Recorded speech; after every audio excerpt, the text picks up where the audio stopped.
Hello, family. It's your girl Rhonda, and I am excited on tonight to discuss the gift of faith. Yes, it has been a pleasure to discuss faith throughout this month of November. I have learned and have felt like I have grown all the more and matured a little more in my faith, and I hope you have as well. Now, tonight we will discuss the gift of faith as the gift that we see in 1 Corinthians chapter 12. You see, that gift is considered to be a power gift like healing and miracles simply because they demonstrate God's power. These power gifts work hand in hand, and the gift of faith works in combination with other gifts as well. The spiritual gift of faith is different from the saving faith of Christ, which is the foundation of as a believer of Jesus Christ. You see, the gift of faith is an undeniable conviction given by God, and it's when God acts supernaturally in certain or particular situations. In Mark chapter 11, verse 22 through 23, you see Jesus speaks of this same gift when he says, "Have faith in God truly.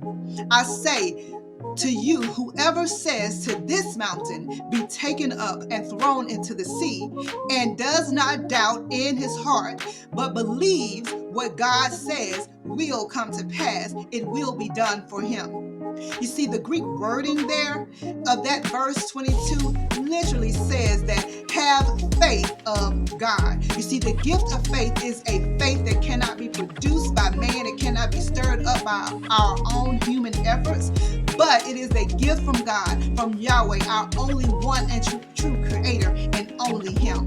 You see, in 1 Corinthians, it tells us, and Paul speaks of the same gift when he says, "And if I have faith that can move mountains, but do not have love, I have nothing."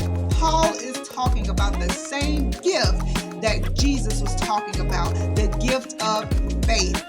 Some of you may ask, well, how do we get this gift, or how does God give this kind of faith?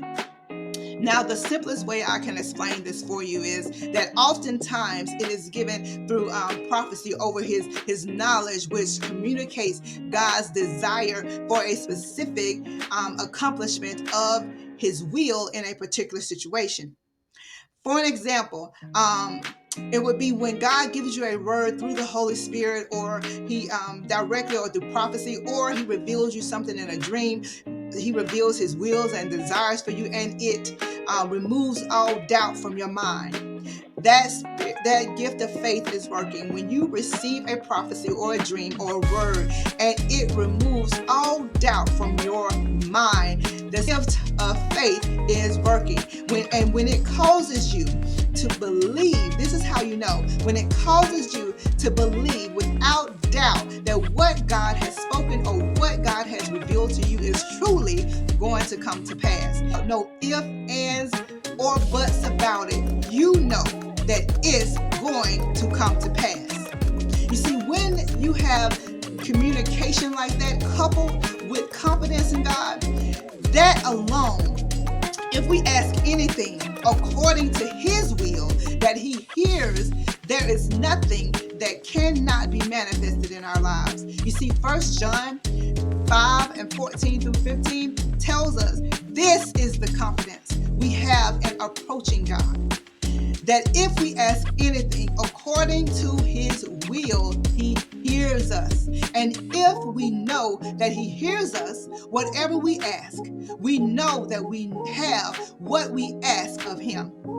We know what we have, what we ask of him. That alone creates an effect in the kingdom of heaven that releases God's power for his will to be manifested in earth or in your particular situation. Now, let me give you a personal example of the gift of faith operating in my life. In my late 20s, I experienced miscarriages and a stillbirth, and the doctors told me that I would not be able to have children. Now, one day, out of the blue, I was driving, and out of the blue, the Holy Spirit spoke to me and told me, when you get married, you will have those children with no complications. And I'm thinking like, okay, I wasn't thinking about children at that time. I wasn't praying for that. In the past, I have prayed for kids, but after experiencing miscarriages and stillbirth, I have prayed for children. But at that particular moment, that was nowhere on my mind. And the Holy Spirit just gave me that word as I was driving. Now, one day in prayer, under the unction of the Holy Spirit, I started to pray for my womb to be healed. And I immediately thought back to the word that was spoken to me while I was driving some years before that.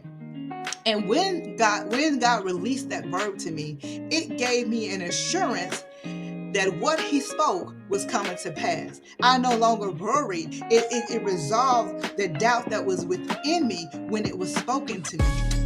And so as I began to pray under the unction of the Holy Spirit, as he instructed me, I began to pray for the healing of my womb. Now, when I started to pray, I can remember it just like it was yesterday, that was a jolt of confidence that came over, that went through me, because I had already received the word.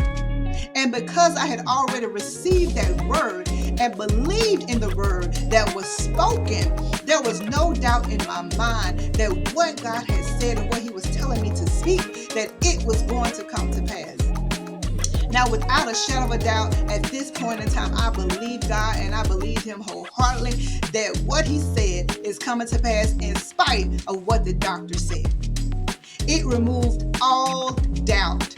And when I began to speak, that jolt of confidence, it gave me the reassurance all the more that one day I will hold my children. One day I would be a mother. It removed all doubt. And that's what happens when that gift of faith is operating. It removes all doubt.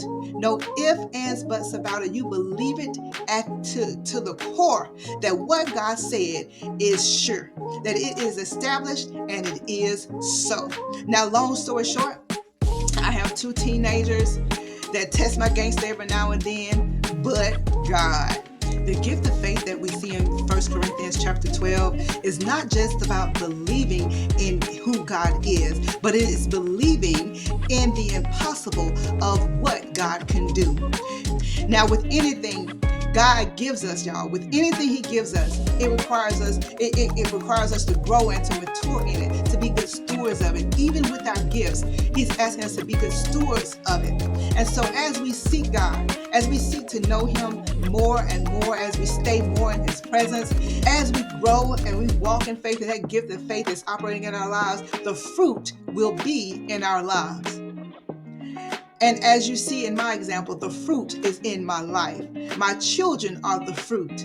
And so I want to encourage you to continue to go forward on your faith journey. Continue to believe God. Take him at his word. Believe when he has spoken a word that it shall not come back void, that it will accomplish that thing that he sent it. Believe without a shadow of a doubt that what he has spoken will come to pass and you will have what he said.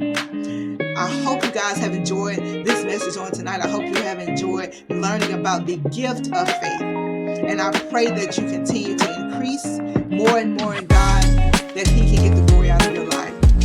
That's all I have for you guys on tonight. Live life intensely for eternity.